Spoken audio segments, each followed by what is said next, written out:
Sarah woke before dawn, not because she wanted to, but because the cold air pricked at her bones and forced her from sleep.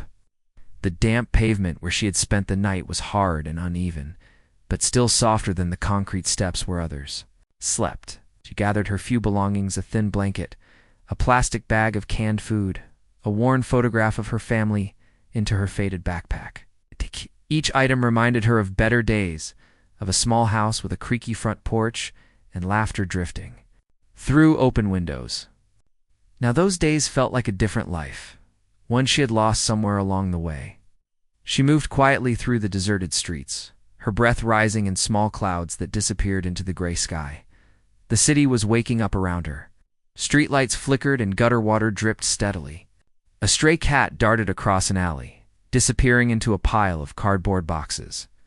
Sarah kept her head down, hoping no one would notice her. For many people, a woman alone on the sidewalk was just part of the city's landscape. But Sarah knew how easily a passerby could see her as invisible, or worse, as someone to avoid. By contrast, Jonathan Reed's day began in bright warmth and comfort. He opened his eyes in a spacious penthouse 2 miles from the river, where floor-to-ceiling windows looked out over the city skyline. Soft sunlight poured into the room, reflecting off polished marble floors. His clothes hung neatly arranged in a walk-in closet ready for him to choose. An assistant's gentle knock at the door signaled the start of his morning routine, a shower with premium toiletries. A tailored suit laid out on the bed, fresh coffee brewed in the kitchen. Jonathan dressed quickly, adjusting his tie in the mirror until it was perfectly straight. He practiced a polite smile, thinking of the meetings ahead, a board meeting at 9, a product launch at 11, and an investor luncheon at 1. As CEO of a successful tech company, his schedule was packed, his life governed by dates and deadlines. He paused for a moment by the window, taking in the view without seeing it. The city stretched out below him, a sea of buildings and streets. But it felt distant, like a picture he had seen too many times. On that morning, fate arranged for their paths to cross. Jonathan had decided to stop at a small cafe near his office for a quick breakfast. The cafe was modest, a single door, a takeout window, and a weathered chalkboard listing the day's specials. He pulled up in his black sedan, stepped out, and approached the window with confident strides. Inside, the barista greeted him by name. He ordered a latte and a fresh pastry, paid with a credit card, and waited as the barista prepared his order. Outside, Sarah stood shivering, her thin coat offering little protection against the chill. She had seen the cafe before. It was a warm place, a haven for people with a few dollars to spend on coffee and a sandwich. She pressed her forehead against the cool glass of the takeout window, watching the barista's quick movements. The smell of fresh bread drifted out each time the window slid open. Hunger twisted in her stomach. She reached into her backpack and pulled out a dented can of beans. She could open it here, but the noise would echo on the empty street. Debated whether to eat now or save it for later. Jonathan stepped back from the window as the barista handed him his latte in a tall paper cup. The foam formed a delicate swirl on top, and a light steam curled up into the air. He tucked the pastry into a napkin and started to walk back to his car. His steps were measured and sure. He held his coffee up to his lips and took a slow sip. The warmth spread through him, easing the early stiffness in his joints. He glanced around, appreciating the moment of calm before the rush of his day. As he turned, he spotted Sarah for the first time. She stood a few feet away, her gaze fixed on his coffee and pastry as if she could will them into her hands. Jonathan noticed the way her thin coat hung loosely on her frame, how her fingertips turned red in the cold. He saw the faded photograph in her backpack, the way she clutched it against her chest. For a moment, he hesitated. His day demanded that he hurry to work, to run from meeting to meeting. But something in her expression arrested him. There was a quiet dignity in the way she held herself, a softness in her eyes that spoke of hardship. Yes, but also of hope. He walked over and closed the distance between them. Sarah's heart beat faster. She turned, startled to see him standing there. His gaze was gentle, not judging. He offered her his coffee, the paper cup held out carefully. In both hands? Here, he said softly. Take this. You look cold. Sarah froze. She had learned long ago not to trust strangers, especially those who suddenly offered kindness. She took a cautious step back. No, sir, she whispered, shaking her head. I can't take that. He smiled and pulled out the pastry from the napkin. Then take this. He held it out beside the coffee. You need it more than I do. Sarah felt tears welling in her eyes. No one had offered her food or warmth in months. She swallowed hard, tried to steady her voice. Thank you, she said, voice trembling. She reached out and took the pastry. His hands brushed hers, warm and steady. He waited, giving her time. Behind them, the city roared to life. Cars on the street, the distant rumble of a bus, footsteps approaching the cafe doors. A few passers-by glanced at them curiously before turning away. In that moment, Sarah and Jonathan inhabited a small bubble, separate from the busy world around them. He could have walked away after handing her the food.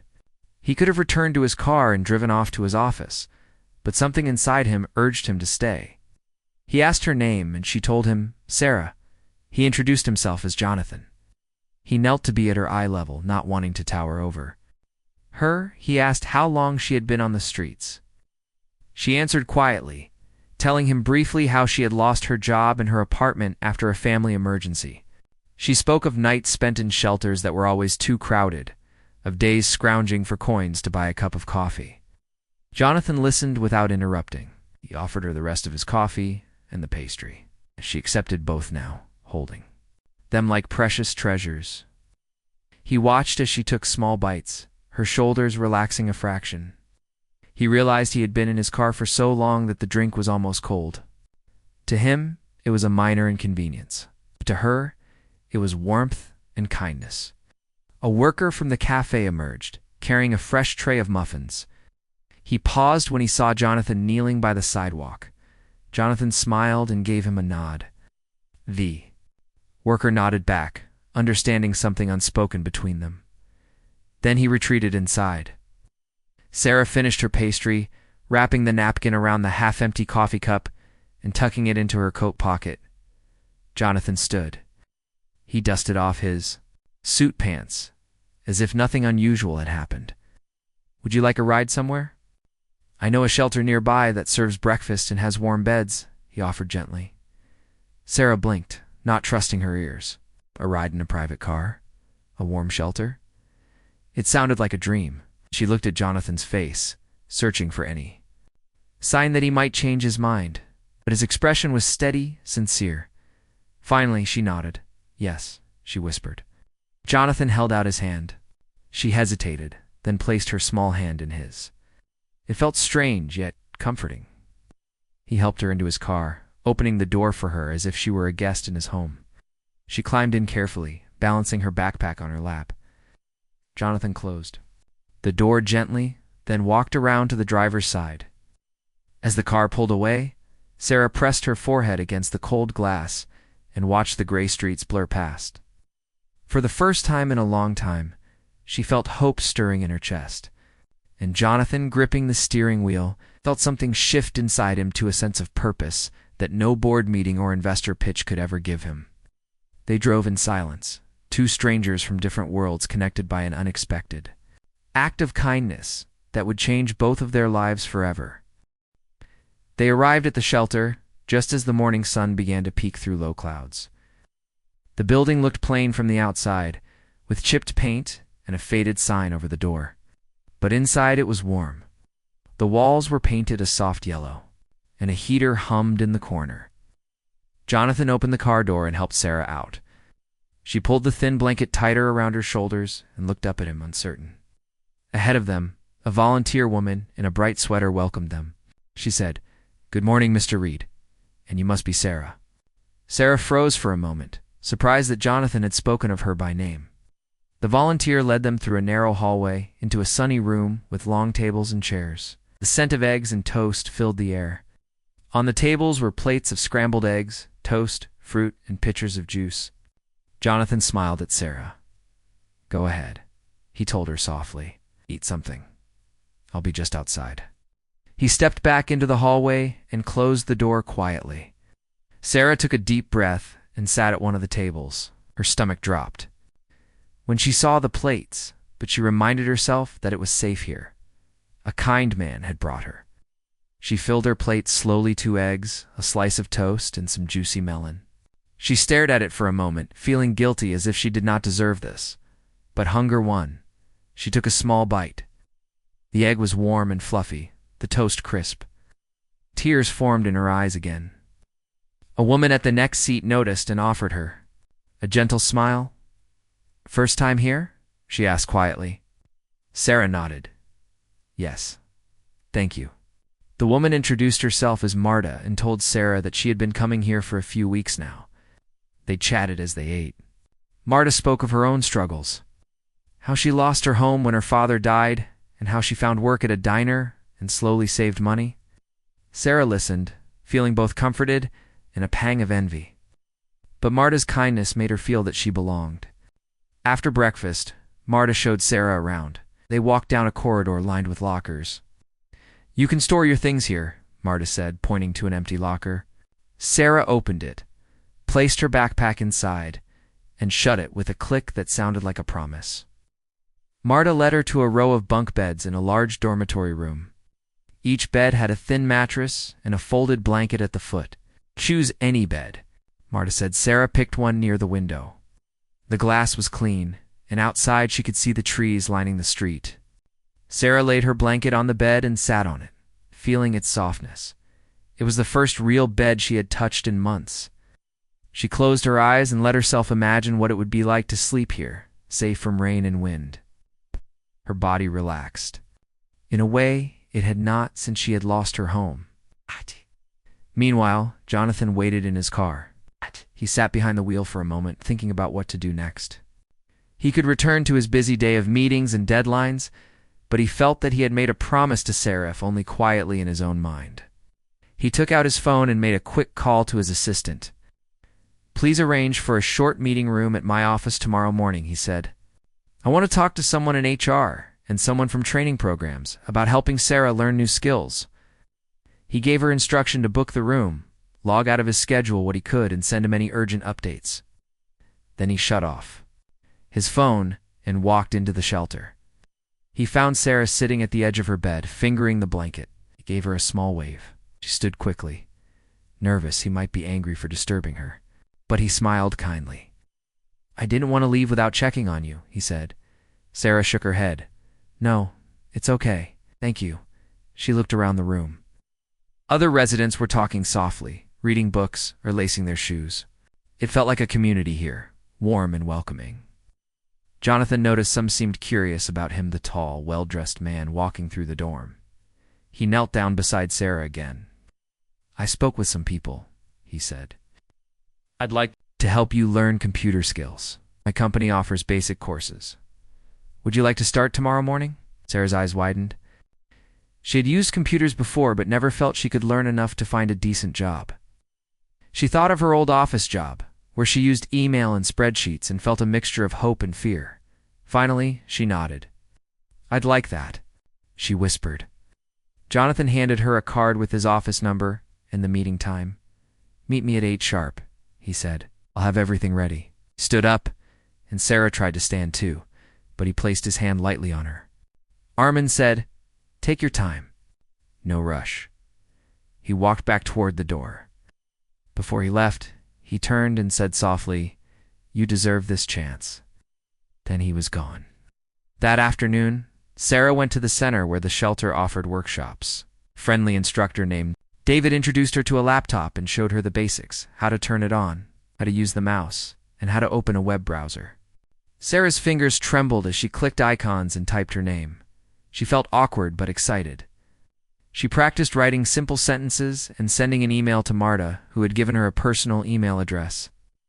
Marta responded, "Great job," with a smiley face. Sarah grinned at the screen as tears formed again, this time from joy. Later, Sarah returned to the dorm and found her bed made, her blanket folded neatly. She felt warm all over. That night, she fell asleep listening to the steady hum of the heater, no longer afraid of rain or cold. She dreamed of learning new things, of using a computer in an office someday. The next morning, Sarah woke early, careful not to wake the person next to her. She washed up at the communal sink, brushed her teeth, and dressed in the slightly snug coat Jonathan had bought her. She made her way to the small lobby and checked out a small bag of breakfast items they offered to go. Then she walked outside and headed to the tall glass building where Jonathan worked. Inside, the lobby was bright and modern, with polished floors and art on the walls. A receptionist greeted her and called up to Jonathan's office. A few minutes later, he appeared in the doorway wearing a fresh suit and a warm smile. He led her to a small conference room with a long table and chairs. On the table, there were 2 laptops, notebooks, and pens. A quiet calm filled the room. Jonathan opened the first laptop and said, "This is yours to keep. We'll start with the basics every day. I'll cover your fees for the training program through our community outreach fund." He showed her online tutorials, told her about free courses, and explained how she could practice at home. He paused and said, "I know this is a lot, but I believe you can do it. Don't be afraid to ask questions." Sarah nodded, heart pounding. She opened the laptop and typed her name into the login box. Her name appeared on the screen in crisp letters. She smiled at Jonathan and said softly, "Thank you." Jonathan stood and walked over to the window. "I have meetings today, but I'll check on you later," he said. "In the meantime, give it a try. Explore a bit." Then he walked away, leaving her alone, but not alone, because she carried his faith in her heart. She clicked through the tutorials, reading each step and repeating it aloud. Click here, type there. Her confidence grew with each small success.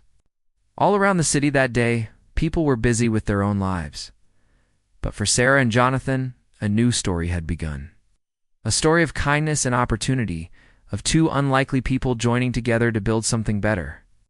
And as Sarah closed her hotel-style laptop that afternoon, she knew that with every new lesson, she was moving closer to a life she once thought impossible. Sarah woke with the sun high in the sky, her heart fluttering with excitement and nerves. She sat up on the thin mattress, careful not to wake the person in the bunk above. She smoothed the blanket across her lap, then swung her legs over the side of the bed. Her toes touched the floor, cold but real. She rose quietly and walked to the small sink area down the hall. She washed her face and brushed her teeth, looking at her reflection in the foggy mirror. The girl she saw stared back, wide-eyed and determined. She dressed in the coat Jonathan had given her. Though it was a little large, it felt comforting, like a warm hug.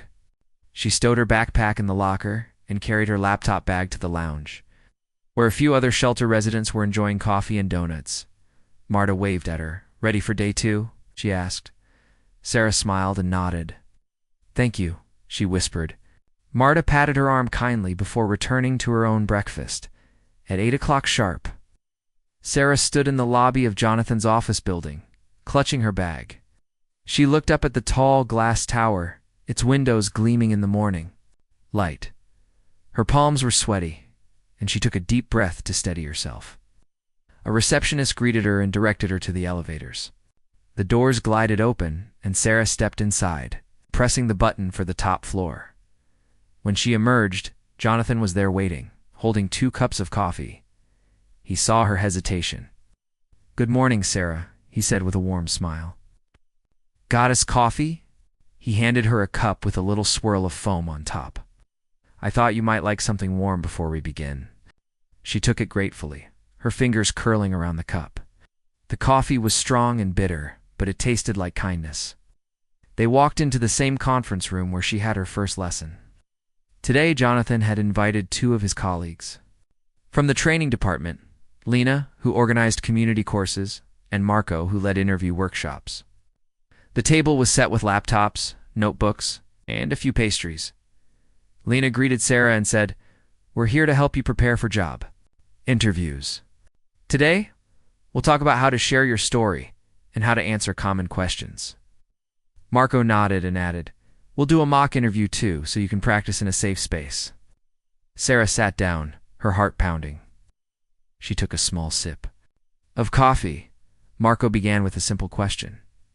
"Tell me about yourself." Sarah swallowed hard. In her mind, she saw her life as a jumble of pain and struggle. How could she share that with confidence? She opened her mouth and began haltingly. "My name is Sarah. I worked in an office before. Then I lost my home when my family had an emergency." She stumbled over the words. Lena smiled encouragingly. "That's fine. Let's shape it a bit. Talk about your skills and what you learned in your office job." Sarah took a breath and tried again. "I use computer programs to track inventory and help with reports. I learned how to organize files and work with teams." She paused, unsure if she was saying it right. Marco nodded and said, "Great. Now let's practice answering a question about your strengths. What is one skill you have that would help?" In this job, she thought of her persistence. "I am good at learning new things quickly. I like to practice until I understand." Marco wrote notes and said, "Excellent. That shows dedication." Over the next hour, they ran through several common interview questions. Each time, Sarah grew a little more confident. Lena gave her tips on posture, eye contact, and a firm handshake. Marco praised her for her honesty and clarity. Jonathan watched proudly. After the mock interview, Lena said, "You did very well. Now let's polish your resume." She and Jonathan had prepared a simple resume template. They filled in her contact information, her past work experience, and her new computer skills. Lena explained how to describe each job in positive language.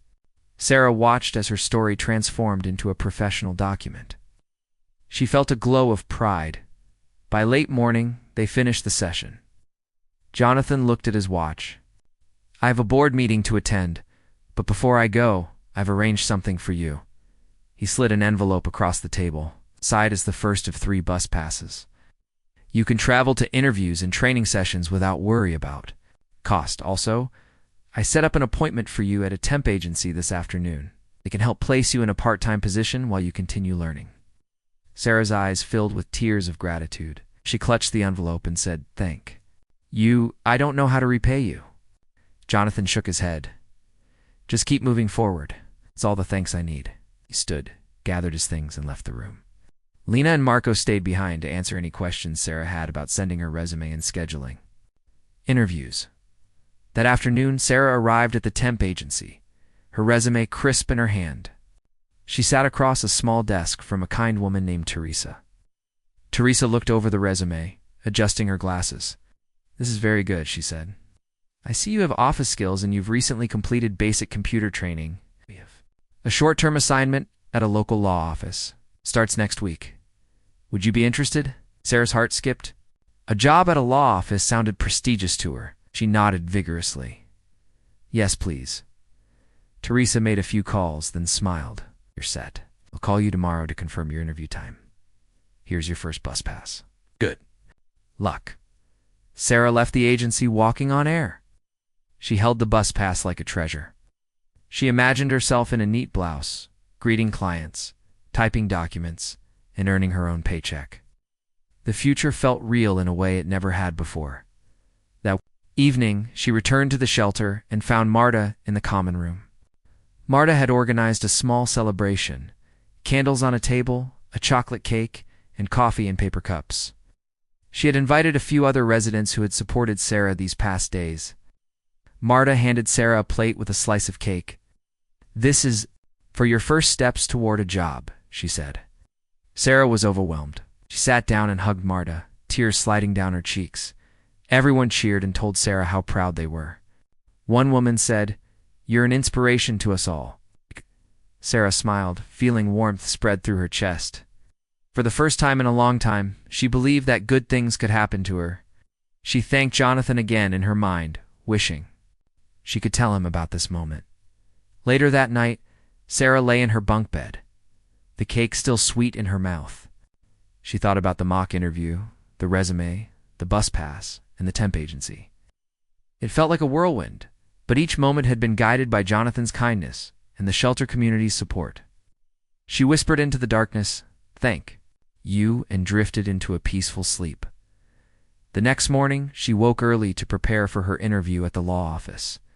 She wore a clean blouse and the coat Jonathan had given her. She looked at herself in the mirror, straightened her hair, and practiced her greeting. "Good morning, I'm Sarah Johnson." She packed her resume into her bag and kissed the faded photograph of her family before tucking it away at the bus stop. She met another resident, a quiet man named Luis. He had gotten a job at a warehouse through the shelter, gave her a thumbs up, and wished her luck.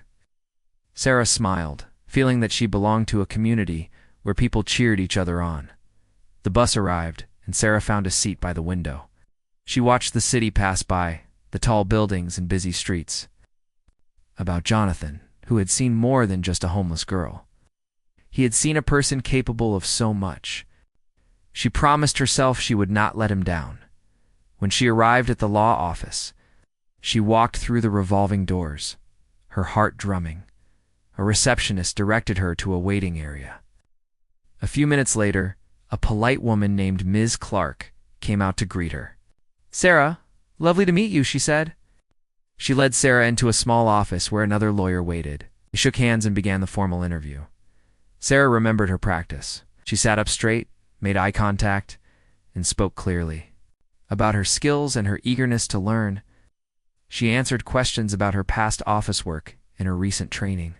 She expressed her desire to grow and to contribute to their team.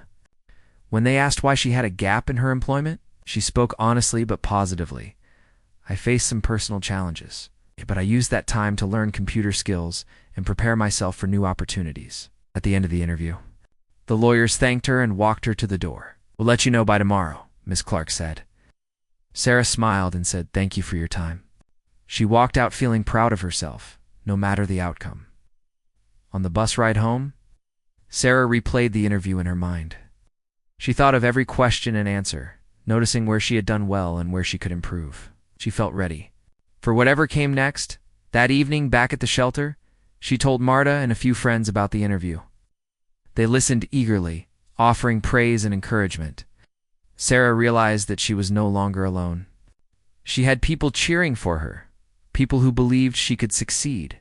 As the night settled, Sarah lay in her bunk bed again. She held the second bus pass Jonathan had given her and thought about the next day. She felt a quiet confidence growing inside her. She had taken 3 big steps: learning new skills, practicing for interviews, and facing a real job application. She whispered into the dark, "I can do this," and closed her eyes, ready for tomorrow's journey. The morning air felt crisp as Sarah stepped off the bus, clutching her bag tight against her side. Her heart thrummed in her chest, both from nerves and excitement. Only a day had passed since her interview at the law office, but it already felt like a lifetime. She scanned the sidewalk for the familiar blue building where Marta worked at the shelter's volunteer desk. Marta waved from across the street and hurried over, a bright smile on her face. "Good morning, Sarah. How did it go?" she asked. Voice full of hope, Sarah took a deep breath and met Marta's eyes. "They called," she said softly. "They want to hire me." Marta's face lit up. She threw her arms around Sarah in a quick hug. "It is amazing," she cried. "I am so proud of you." Sarah felt tears sting her eyelids, but she blinked them away. She allowed herself a small smile. "I start tomorrow," she said, "part-time at first. They said it would help me learn the ropes." Marta nodded. "That is perfect," she said. "You can keep coming here for training and support." Sarah thought of Jonathan and the opportunities he had given her. She wanted to show him she could succeed. She thought of the small apartment she hoped to rent someday and of her mother and sister, who she still missed. All of this felt possible now. That afternoon, Sarah received a letter at the shelter. It was an official email printed on nice paper, sealed in an envelope with the law firm's logo. She tore it open and read the words, "Welcome aboard. Look forward to working with you. Your first day is tomorrow at 9 a.m. Please arrive 15 minutes early." Shura's fingers shook as she read. She held the letter close to her chest, as if to protect the promise inside. That night, she lay in the bunk, unable to sleep. She thought back over each step she had taken: meeting Jonathan on the sidewalk, breakfast at the shelter, lessons in the conference room, the interview, and now this job offer. Her life had changed so quickly. She imagined herself seated at a desk with a nameplate, wearing a smart skirt and blouse. She imagined using the computer not just to learn but to work. She closed her eyes and whispered, "Thank you, then." Drifted off in a gentle sleep filled with dreams of new beginnings.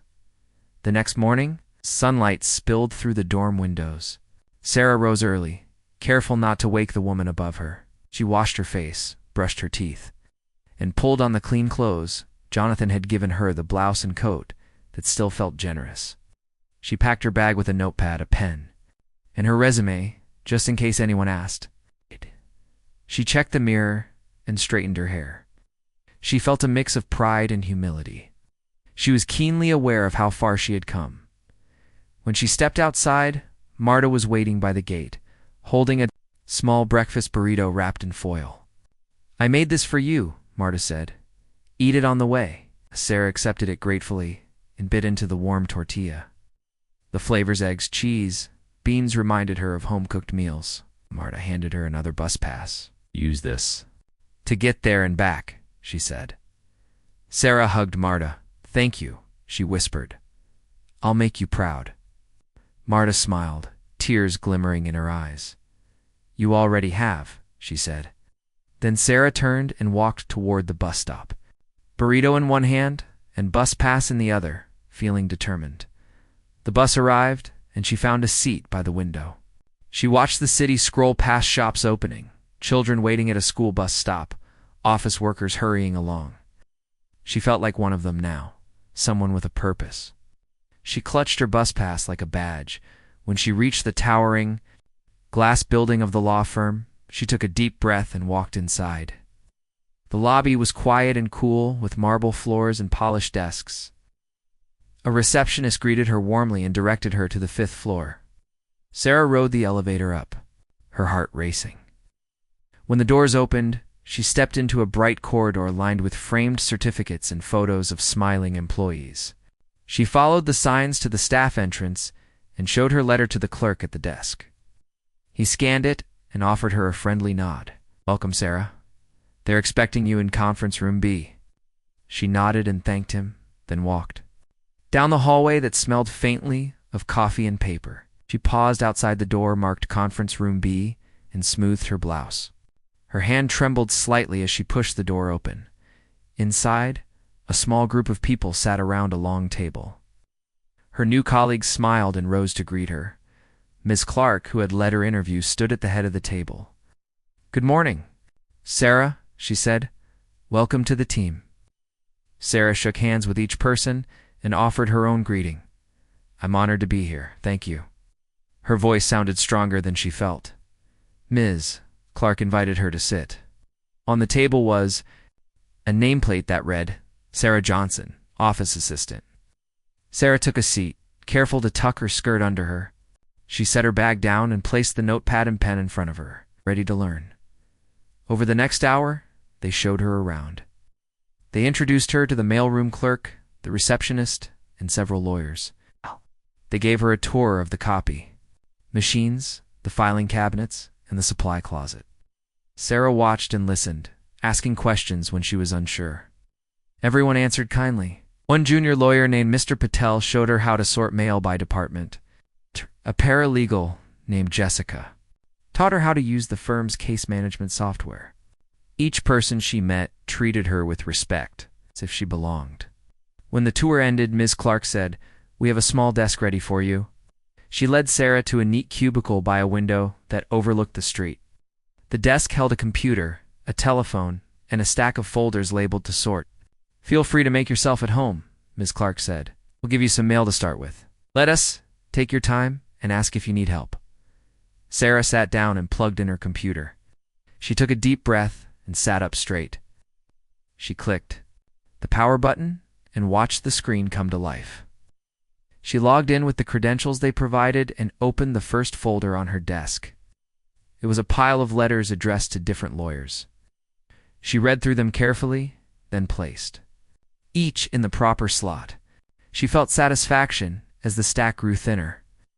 She glanced at the clock. It was only 10:30. But she felt like she had already accomplished much. By lunchtime, she had sorted the mail, made copies of important documents, and delivered a stack of case files to Miss Clark's office. Miss Clark returned a few pages and said, "Nice work, Sarah. You're quick and precise." Sarah smiled, her cheeks warming. She carried the papers back to her desk and placed them in a folder labeled Ms. Clark Review. She realized how professional it felt to be part of a team, helping important work move forward. When the clock struck noon, Jessica invited her to join a few colleagues in the cafeteria. Sarah hesitated. She was shy, but Jessica insisted. "Come on," she said. "We can chat and you can tell us more about yourself." Sarah followed her into the elevator. In the cafeteria, they found a table near the window. The group talked about weekend plans, new cases, and the best coffee shops nearby. Sarah listened and chipped in, sharing a little about her family and that she loved reading. They laughed and welcomed her into the conversation. After lunch, Sarah returned to her cubicle feeling more at ease. She worked on the software training tutorial they had assigned, following each step carefully. She practiced entering sample data and printing reports. When she made a mistake, she asked Jessica for help, and Jessica guided her through it patiently. Each time she succeeded, Sarah felt a small surge of confidence. That afternoon, Ms. Clark stopped by her cubicle. "Sarah, great job today," she said. "Your work has been spot on. Keep it up." She handed Sarah a memo. "This is a training schedule for next week. We'll have a full-day workshop on legal writing and document formatting. It's optional, but recommended." Sarah nodded eagerly. "Thank you," she said. "I'll be there." When the workday ended, Sarah packed her bag and shut down her computer. She felt tired but happy. She stepped into the elevator and descended to the lobby. On the way out, she spotted a small clinic advertisement on a bulletin board. Free health. Check for employees. She realized she had not seen a doctor in years. She tore off a slip with the clinic phone number and slipped it into her pocket, planning to call tomorrow. Outside, the sky was turning orange with sunset. Marta waited at the bus stop, waving as Sarah approached. She handed Sarah a warm scarf. "I thought you might need this," she said with a grin. Sarah wrapped it around her neck and hugged Marta. "Thank you for everything," she said. Marta squeezed her hand. "You did this yourself," she replied. Sarah looked at the bustling street people heading home after work, lights turning on in-shop windows, the city alive with energy. She felt part of it now. On the bus, Sarah took out her phone and dialed the clinic number. A calm voice answered and helped her book an appointment for the next day. She hung up, relieved. She realized how much her life had changed in just a few weeks. She thought of Jonathan, who had seen her potential and given her a chance. Promised herself she would work hard, learn fast, and never forget where she came from. That night, Sarah lay in her shelter bed, the scarf still around her neck. She thought of each moment of her first day, the smiles, the names learned, the skills practiced. She closed her eyes and whispered, "Tomorrow will be even better." With that hopeful thought, she drifted into a peaceful sleep, ready for the next chapter of her new life. Sarah woke to the soft light of early morning slipping through the curtains. The shelter was still quiet. She stretched and felt a peaceful calm she hadn't known in years. Today was her first day off from work, and she planned to use it wisely. She dressed in the clean clothes Jonathan had helped her choose, then gently tucked the scarf Marta had given her around her neck. In her bag, she carried her laptop, a notebook filled with notes from her training sessions, and the third bus pass Jonathan had provided. She slipped out of the dormitory and headed to the common room. Ada was already there, preparing tea and placing fresh fruit on the table. "Good morning," Marta said, handing Sarah a steaming cup. "I thought you might need this." Sarah smiled and accepted the tea. Its warmth spread through her hands and into her heart. "Thank you," Sarah replied. "I want to visit my sister today." Her voice wavered slightly. Right. It had been months since she had seen her family. She thought back to the day everything changed. The argument with her brother, sudden illness of her mother, the way she had left without saying goodbye. She had been too proud, too afraid of burdening them. But now, with a stable job and newfound confidence, she felt ready to reconnect. Marta nodded supportively and poured herself a cup. "That sounds wonderful. Do you know where her apartment is?" she asked. Sarah handed Marta a small folded note with her sister's address. Marta studied it and said, "I'll call the shelter van to take you there. It will be easier than the bus, and you'll arrive sooner." Sarah's eyes filled with gratitude. She had expected Marta simply to wish her luck. Instead, she offered practical help. A few minutes later, the van arrived in the shelter's parking area. The driver greeted Sarah warmly and loaded her bags. Marta waved from the doorway. "Good luck," she called. Sarah leaned out the window and mouthed, "Thank you." The van pulled away, and soon the city streets rolled by outside the window. They reached her sister's building. The driver helped Sarah with her bag. She climbed the steps up to the entrance and checked the apartment number on the buzzing panel. Her heart raced as she pressed the button.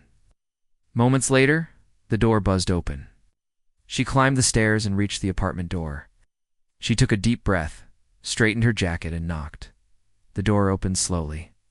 A woman stood there, her face pale and drawn. At first, Sarah thought it was a stranger, but then the woman's eyes widened, and she cried out, "Sarah?" Before Sarah could answer, her sister stepped forward and wrapped her in a fierce hug. Tears flowed down both their faces. "I'm so sorry," Sarah whispered against her sister's shoulder. "I should have come sooner." Her sister held her tightly and said, "You're here now. That's what matters." They sat together on the couch in their small living room.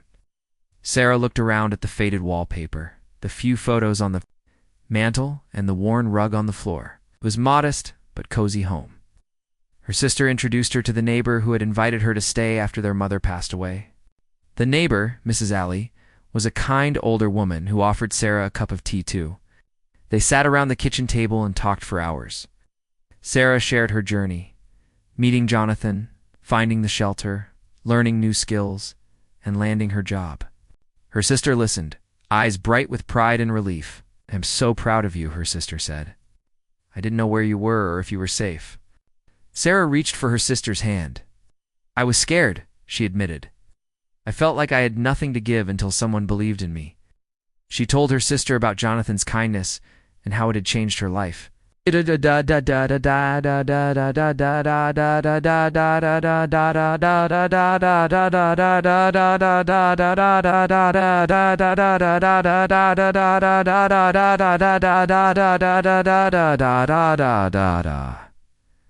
She said it Turn nodded and squeezed her hand again. "People are good," she said simply. They finished their tea and decided to walk to the nearby park. The sun shone brightly now, and the air smelled of fresh grass and blooming flowers. Sarah felt a lightness in her chest. She and her sister strolled along the path, side by side, talking about childhood memories and plans for the future. Laughed as they remembered a time when they had tried to bake cookies and ended up with a burned mess. They spoke of their dreams, her sister's wish to travel, Sarah's hope to save enough for her own apartment. As they sat on a bench overlooking the pond, Sarah's phone buzzed. It was a message from Jonathan. "Thinking of you today. Let me know how it goes." Sarah smiled and typed back, "Reunited with my sister? Words can't express my gratitude." She paused before sending another message. "Would you come meet us for lunch tomorrow? I'd love you to see my sister." She hesitated, wondering if it was too forward. Then she pressed send. Her sister read the messages over her shoulder and said, "I'd like that very much." Sarah's heart warmed.